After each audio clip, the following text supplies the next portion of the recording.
Businesses thrive by knowing customer insights because today's insights are tomorrow's facts. At iResearch, we live and breathe insights. And despite searching high and low, we were unable to find a customer insights podcast that answers one of the most important questions in business. Why do customers do what they do? So we launched one. Hi, I'm your host, Darshan Mehta. Hello, we're here on this episode with Christine Trippi. She is an award-winning hospitality leader with more than 34 years of experience in the industry. She is currently a CEO, speaker, trainer, consultant, and coach at the Wise Pineapple. She's also the author of Yes is the Answer, How Positivity, Passion, and Pineapples Will Transform Your Leadership and Your Life. I'm happy to speak with you, and welcome and Happy New Year. Thank you. Happy New Year to you too. I'm excited to be here with you. You know, I've read your profile and it's very exciting, and I want to hear about your journey, especially if you can maybe share with us, what are the aha moments that have gotten you to where you are currently?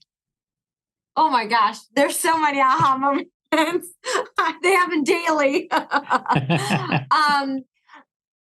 one specific thing, when you say that, I think of a specific. I can think of a number of specific ones, but I'll just start from the very beginning. I was in high school in the high school work program.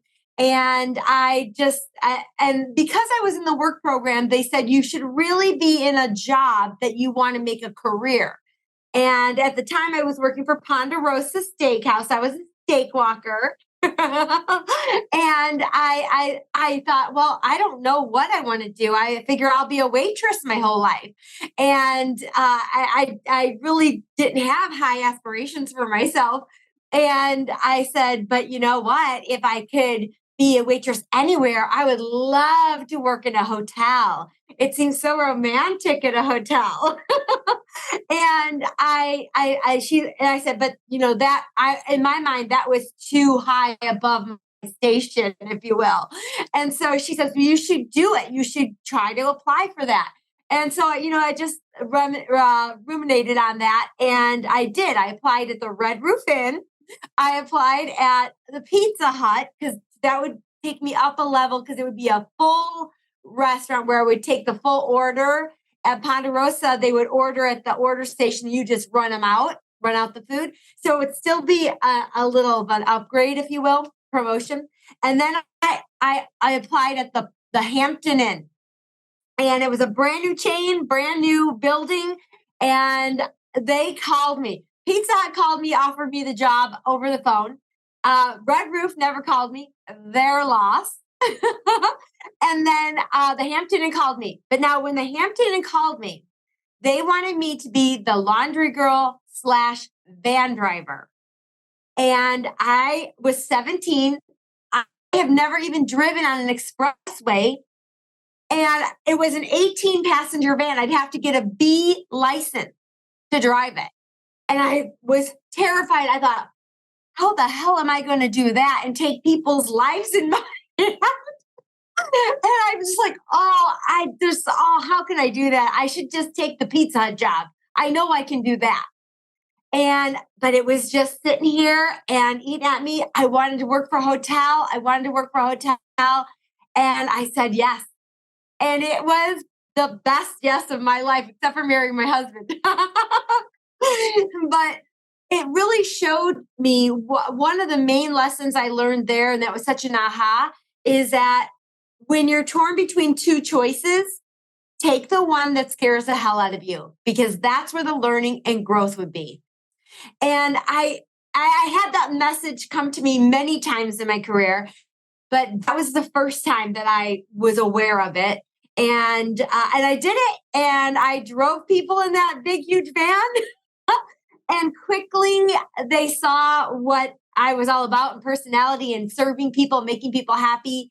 And I think it was 3 months and I was running the front desk.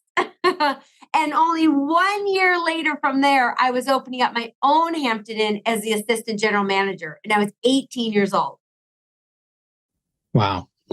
So I want to go back to that decision and the advice that you gave. That is, take the road that is going to scare the hell out of you. That scares the hell out of you.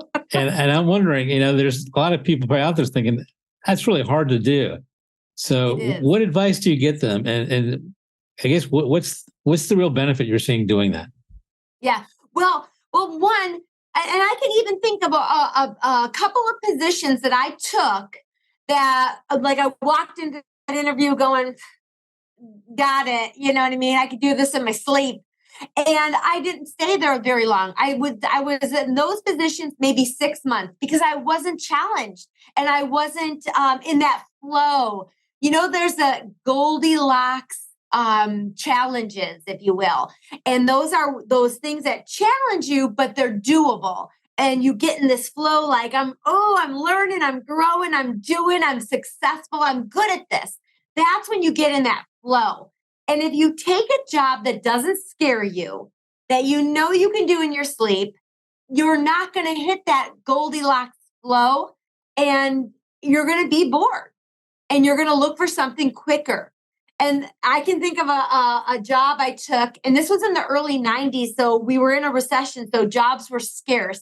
And it was for the Holiday Inn. And if anybody out there remembers the Holodome, it's the Holiday in Itasca, and it was a Holodome, and I took a job as a front office manager, and that was something I had been doing for a long time now, and it just, I was probably there 6 months because it didn't really, fill that flow for me.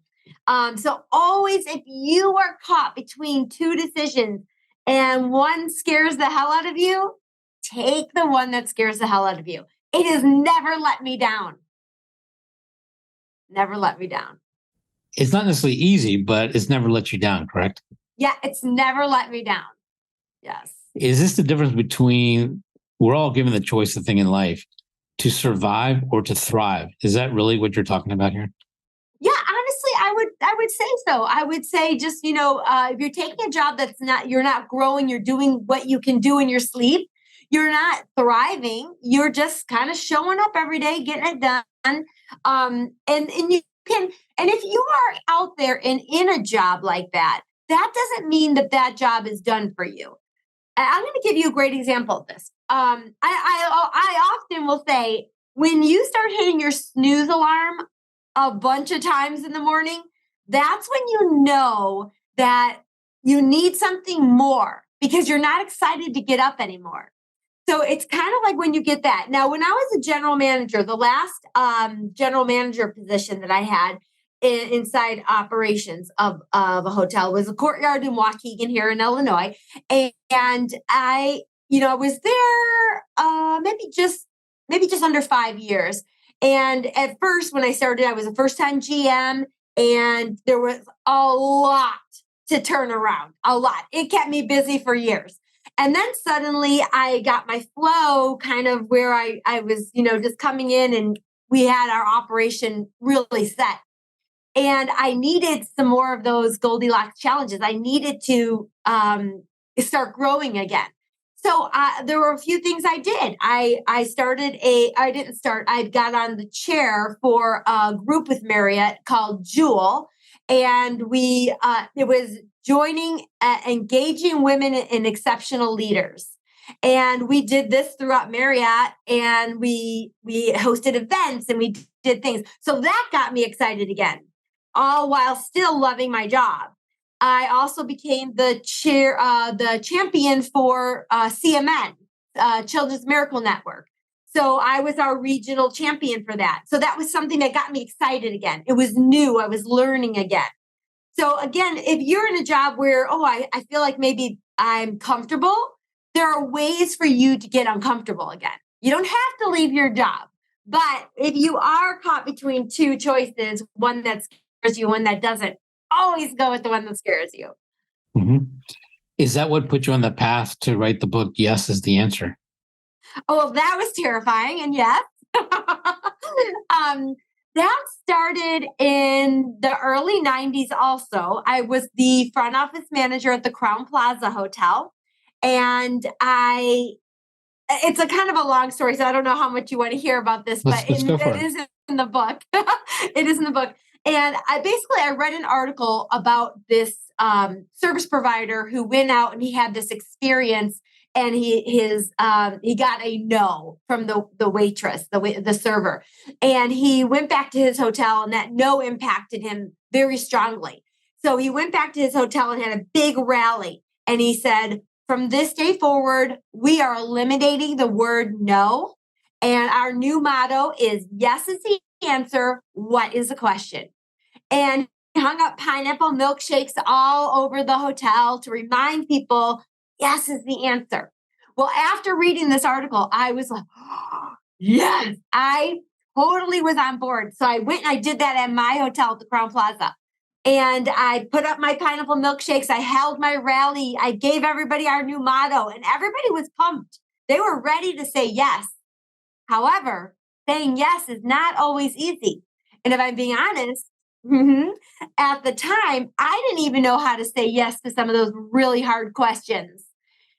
So I got super hyper focused on how do you always say yes? Because everybody talks about this, yes is the answer. Well, how do you say it? It's not enough to tell your associates yes is the answer and hang up signs. We need to teach them how. So as I got super focused on this, I came to a 4-step process that you can always say yes. And it started out with the 4 levels of commitment, being that I would say, I should write a book about this. And then I got I'm like, I want to write this book. And then I'm like, I need to write this book. And finally I got to the I will. And I said, I will write this book. And I made it happen. In 2019, I self-published Yes is the Answer. That's great. Congratulations. And here's something I want to share with everybody too. Today, you can do anything you dream of. You don't have to wait to be discovered. You don't have to submit a book copy to all kinds of publishers and hope they like it enough to publish it.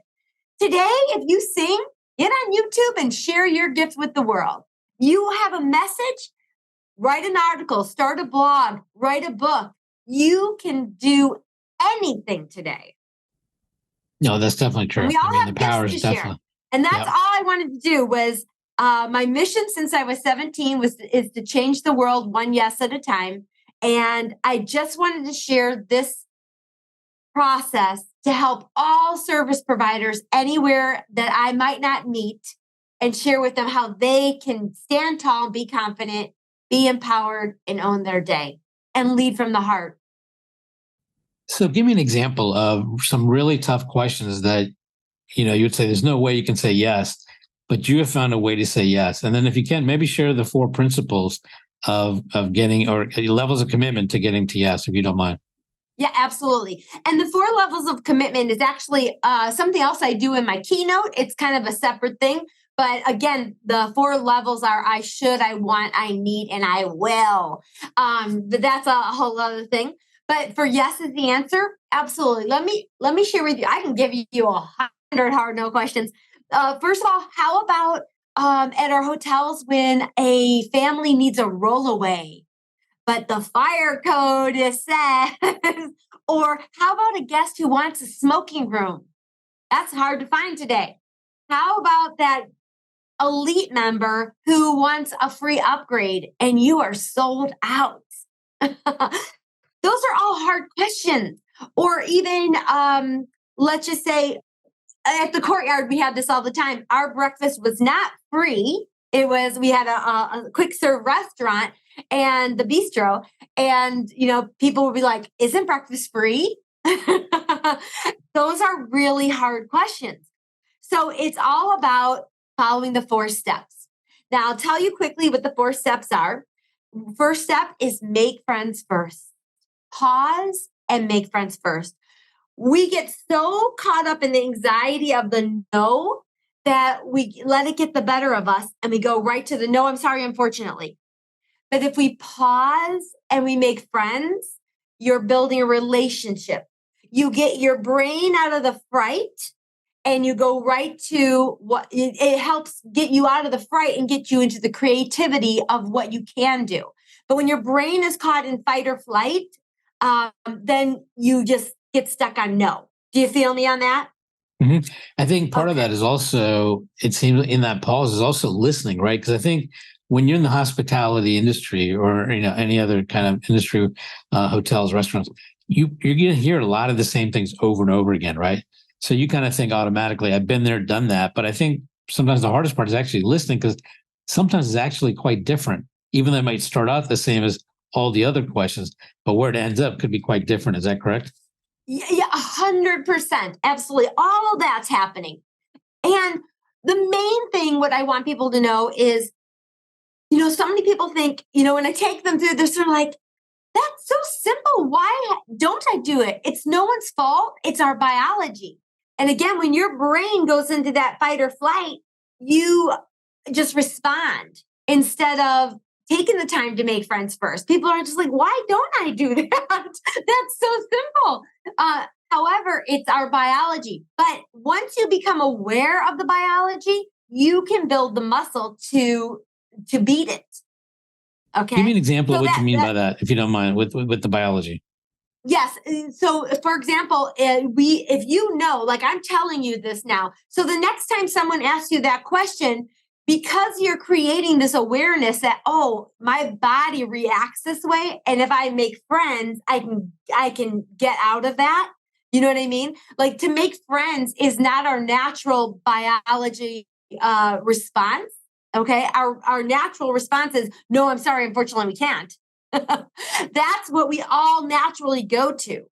However, is once we create the awareness and go, okay, I need to practice them making friends first, so that it becomes my natural response. Does that kind of make sense? I think I think what you're saying is that it's a mindset, right? When you first are listening to someone, your mindset should be, let me really connect with this person, and hopefully connect at a friendship level, because then that's going to help you, I think, get to, I don't know your stages, but I'm just thinking at some point, yes, listening, empathy, and then actually seeing what could be done if you were in their shoes. Exactly. The second step is go right into what you can do. I'll give you an example. Let's just use the rollaway bed one, because that's a tough one. It's such a tough one. So most of our people go right, because the anxiety of, I need a rollaway, and us knowing you can't get a rollaway in that room, you're already getting anxiety over that. And now I'm going to upset someone, or I'm not going to be able to say yes. It doesn't feel good when we have to say, no, I'm sorry, unfortunately, we don't. We love saying yes. We love serving people. That's why we're in this industry. So when we get that question that we know is a hard no, it gives us anxiety. So if I were to first pause instead of go right into, the law, the fire code, et cetera, and make friends. And let's just say, for example, I see that they're a family, and say, oh, I see you brought the whole family. That's so exciting. What are your names? And high fives to the kids. I've got some tattoos for you. Now, all of a sudden, you become friends. It's going to be a lot harder to yell at me too. And you are no longer in that fight or flight. So now you're really thinking it through. You're hearing the situation. You know what? Here's a couple things I can do. We can get you extra bedding. I can create a pillow fort for the kids. I even have some fun camping things, which this is all stuff that I actually got after we came up with our yes. Okay. I can sell you an extra room that is adjoining for a discount. Would any of these options work for you? But when you go right to the no, you close it all down.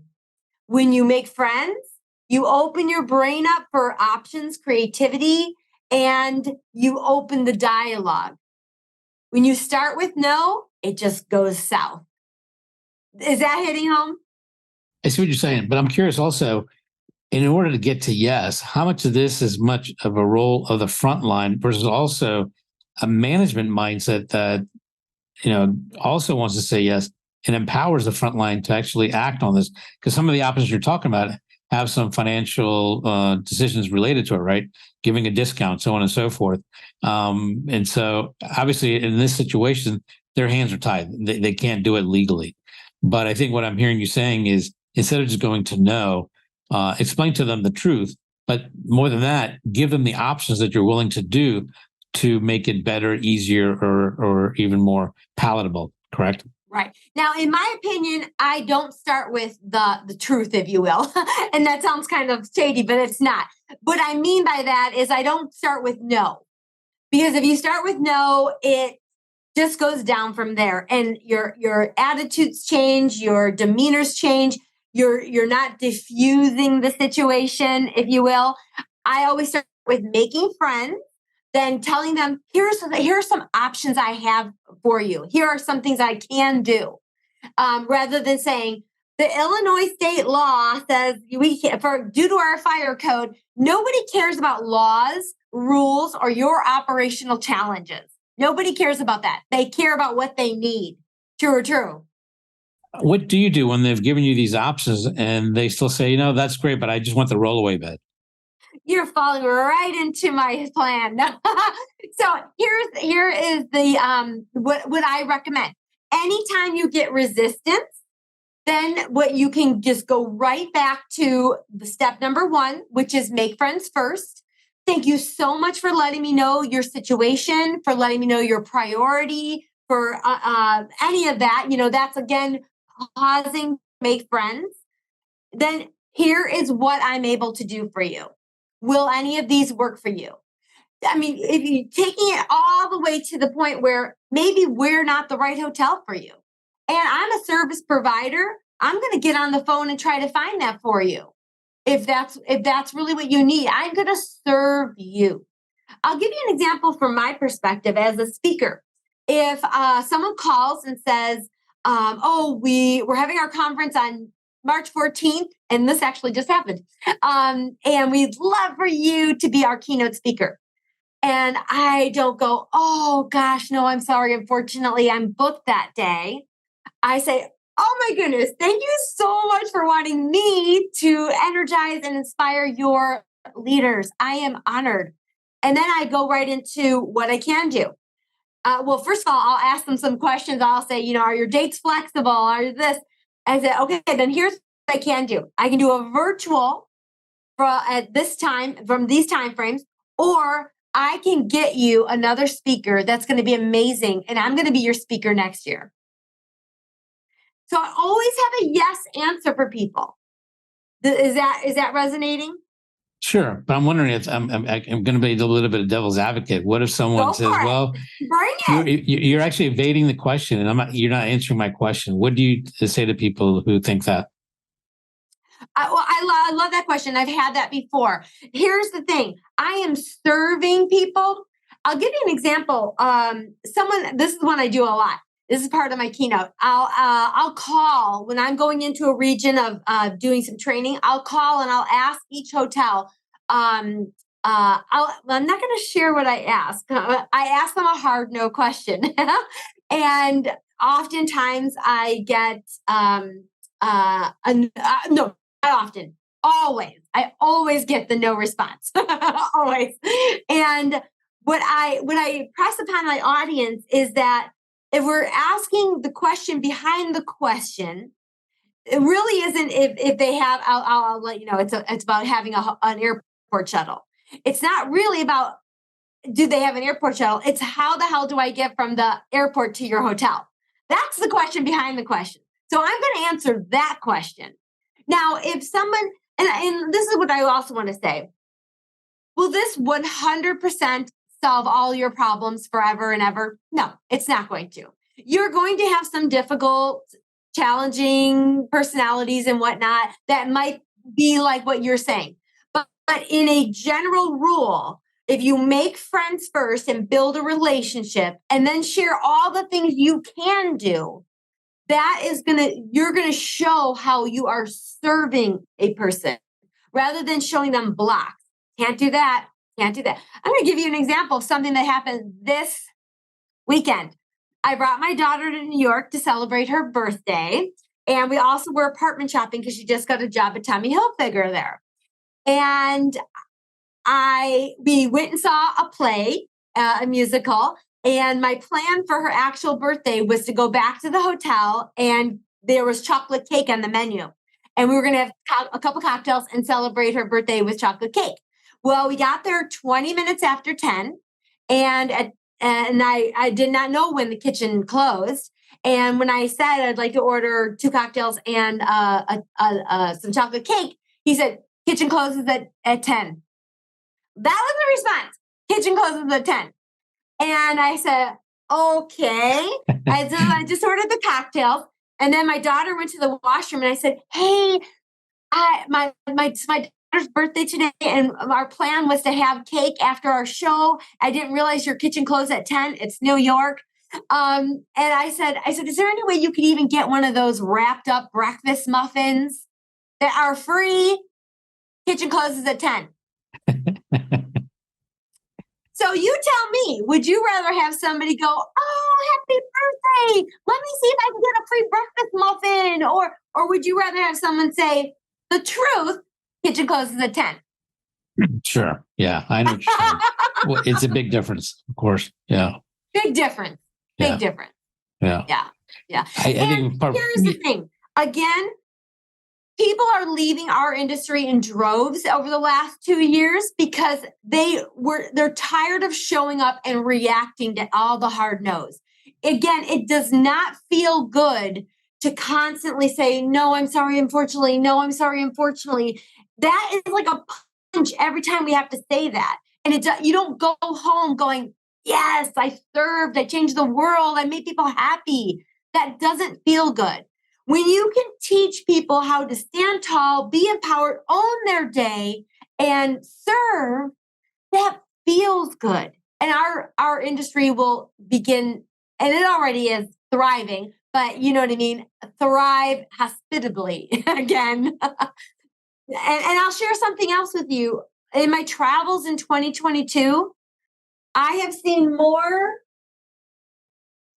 bells at front desks than I have my whole life. And that just shows you how far back we have gone throughout COVID. Yeah, to get someone's attention, right? Yes. We're not going to be up at the front desk waiting for you. Ring the bell if you need service. Yeah. At branded hotels. So all of this leads up to something else you talk about in your book, and that is delivering legendary service. So before we get into that, I want you to define for me, what is legendary service? That's a great, you know what? That's great. I didn't plan for this. I didn't know you were going to ask that, but just offhand, the immediate thing I thought of when you said that was making someone feel special.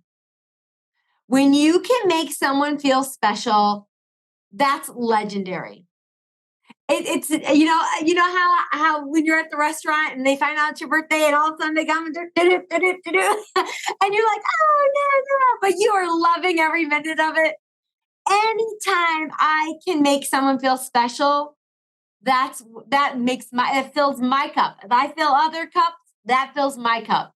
That is legendary service. It is not about having a clean room and basic friendly service.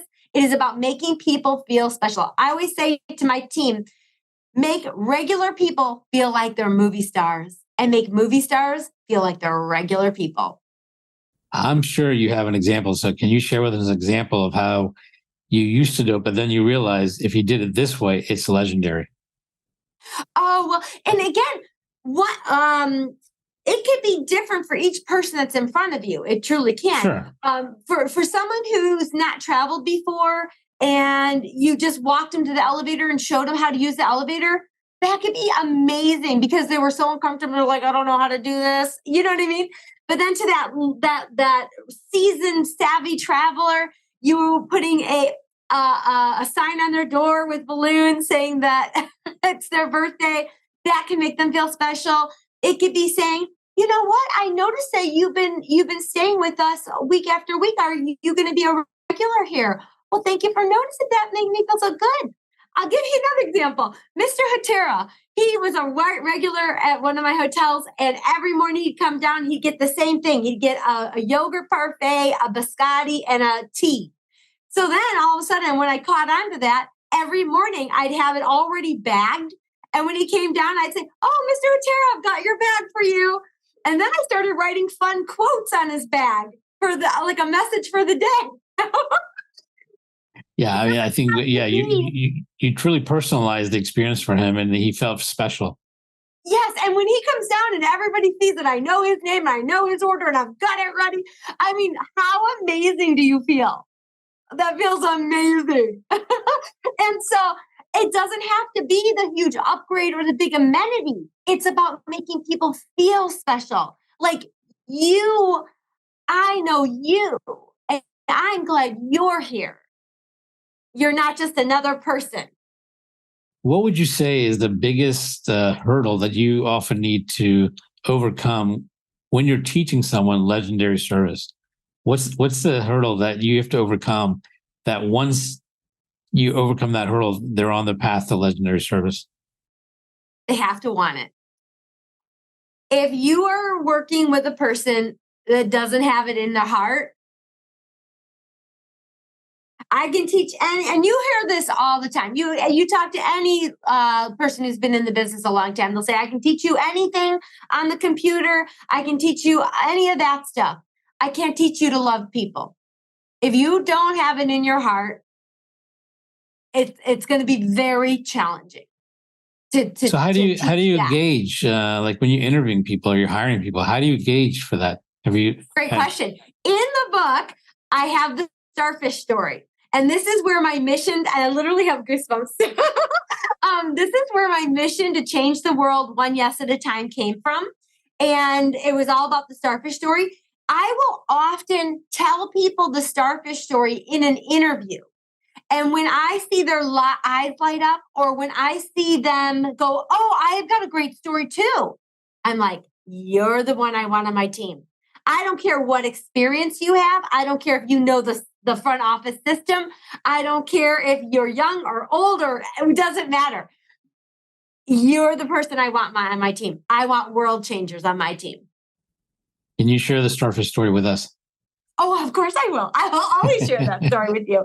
So the starfish story, very quickly, is a girl walking along the beach, and she's throwing starfish into the ocean, one after the other, one after the other. And a gentleman walks up and says, "What are you doing?" And she says, "Oh, well, there's a low tide and all these starfish will die if they don't get back in the ocean. Help me, let's throw them back in." And he says, "Look around. There are thousands of them. We'll never make a difference." And she says, "Really?" She bends down, she picks one up, and she throws it into the ocean. She says, "I made a difference to that one."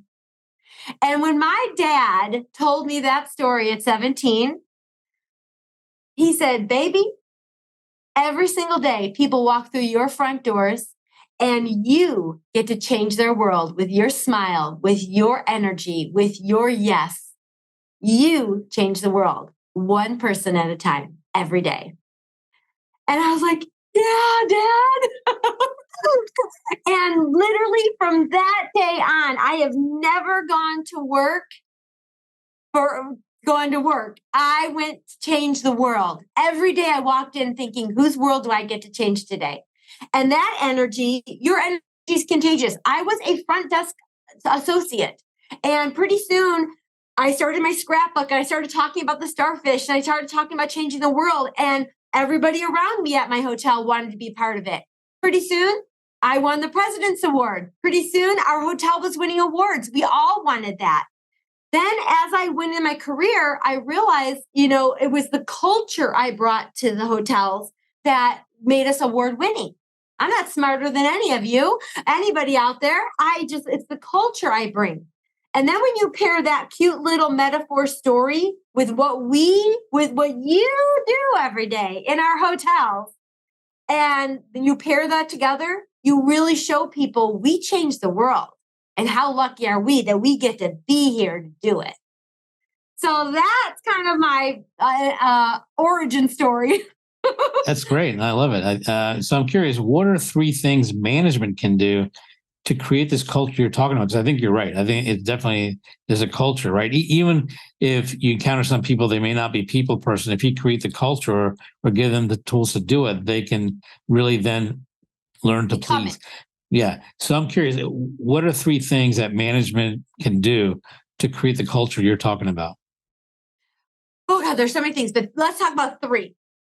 Number one, the most important thing you do every day is huddle. There is nothing you can do all day long that will be more impactful to your culture and your team and your results than huddle. Many people think it's the fluff. Many people think it's for people that have energy like me. It is strategy. If you are not doing huddle, you are missing massive opportunities to increase your results, increase your retention of associates, and increase your revenue. So, huddle is the number one thing, the most important thing you do every day. Two is creating an empowered work culture where associates feel like they can say yes without getting in trouble. Okay. And three is your onboarding. You want that to be from the very beginning. Again, selecting people who want to change the world, not a body. How many job posts have I seen for front desk? You must know Fosse. You must know On Cue. You must know. That shows me a leader who doesn't want to take the time to train somebody and they only care about what they know so it can be easier on them. That's what I see when I see that in a job application. You want the right person, not the right experience, especially for a frontline position like that. Interesting. So I'm curious now that a lot of people have talked about how COVID has changed things, in terms of some ways for the worse. But I'm curious, what opportunities are you seeing now in a post-COVID world? Oh gosh, there's so many different opportunities. One, the remoteness, of so many people being able to work remotely. I think it's a detriment and an opportunity. I think it's full remote. I think is detriment to a culture. I just do. I think 20 years from now, we're going to look back and go, that was a lot of the mental health issue.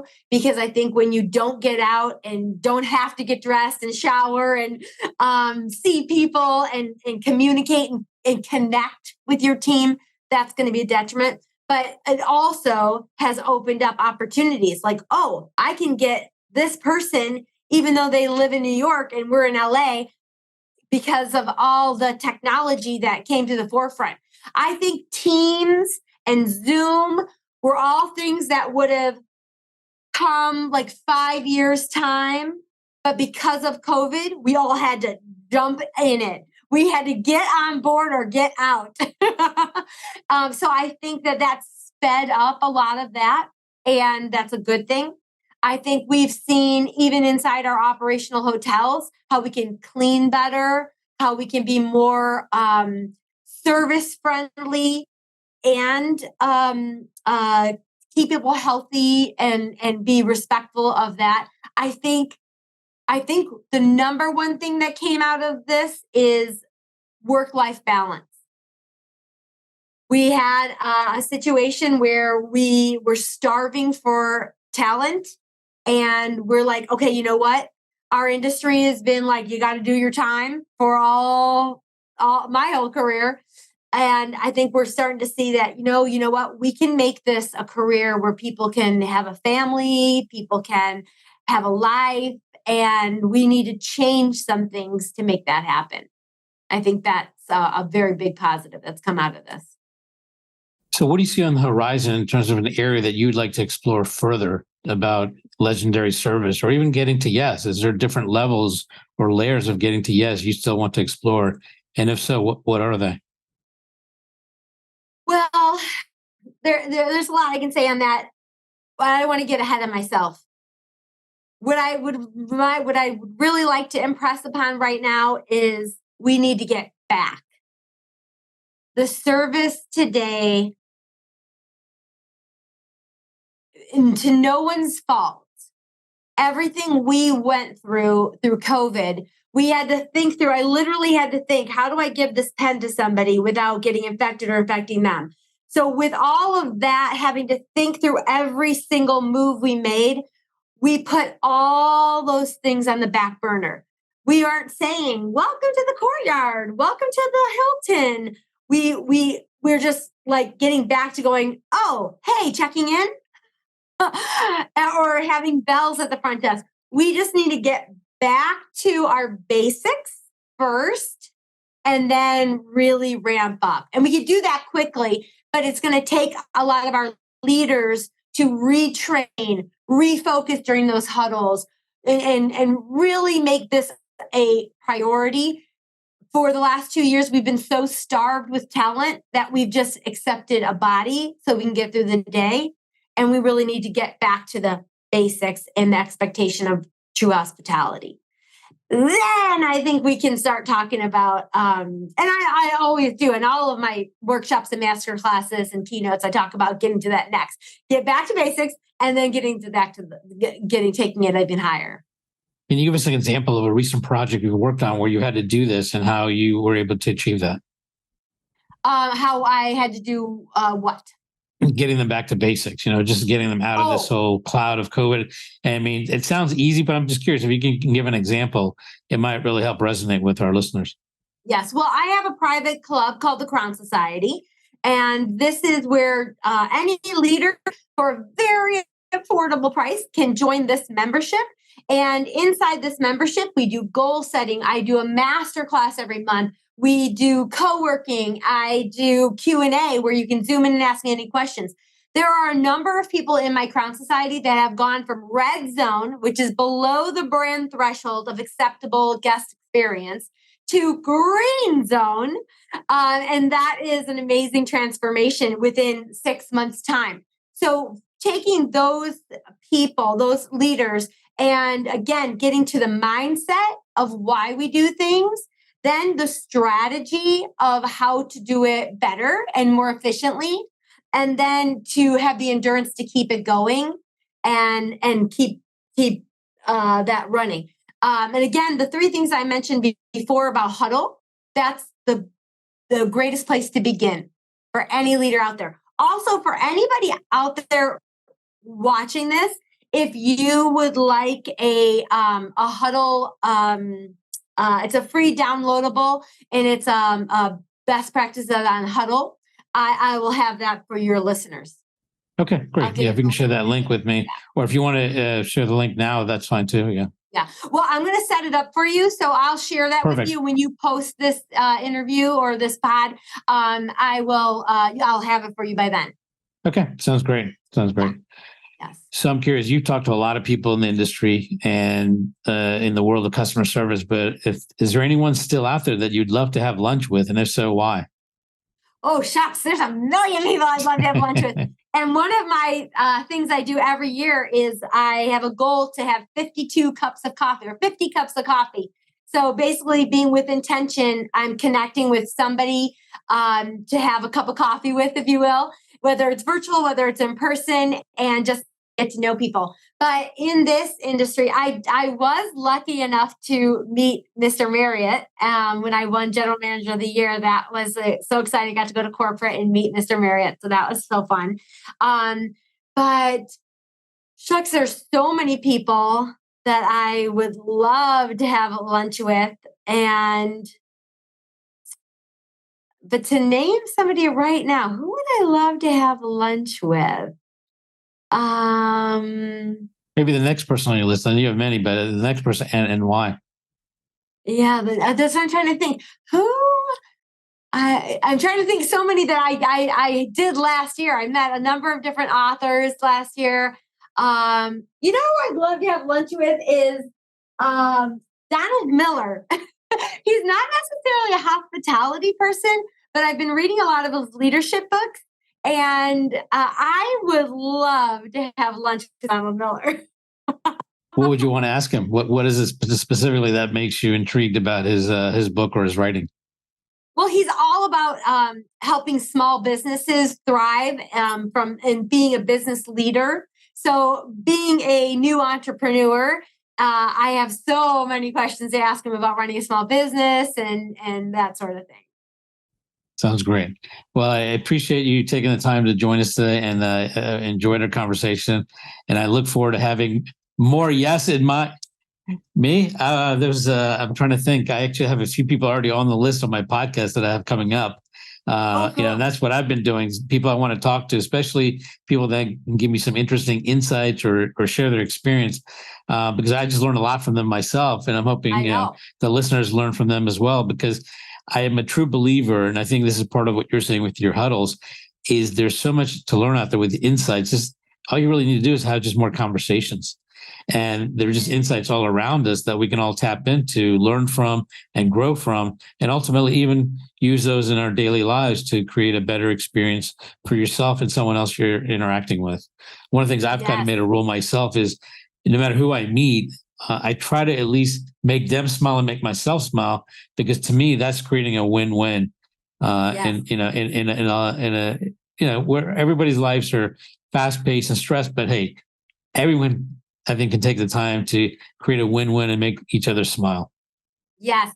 Always leave the other person better than you met them. Yeah, exactly. Yeah. So. Yeah, I love that. That's so great. And that's why I have that 50 cups of coffee challenge. So I'm always with intention connecting with other people and learning. Yeah, I think you're right. I mean, a lot of it is having the right mindset and intention, and then keep doing it. And the thing is, I think you can probably attest this, once you start doing this, it becomes not only easier, but even more and more fun. Oh, yes. And it's just who you are. You don't even have to set the intention anymore. It's just who you are. Exactly. You just becomes a part of you. Yeah. Yes. So. Well, I loved being with you as well. Thank you for having me. Well, this is a great conversation. Thank you very much. Really appreciate it. And I will let you know when this episode is launching. Perfect. And if anybody wants to learn more about Yes is the Answer, the book is on Amazon, and you can visit my website at thewisepineapple.com. And I will have that link for you for them to get the huddle planner and guide. That'd be great. Thank you very much. Appreciate it. Oh, you bet. Thank you. Bye-bye. Getting to AHA was brought to you by iResearch. To find out more about us, head to iResearch.com and make sure to search for Getting to AHA in Apple Podcasts, Spotify, and anywhere else podcasts are found. And don't forget to click follow to ensure you don't miss any future episodes. Thank you for listening.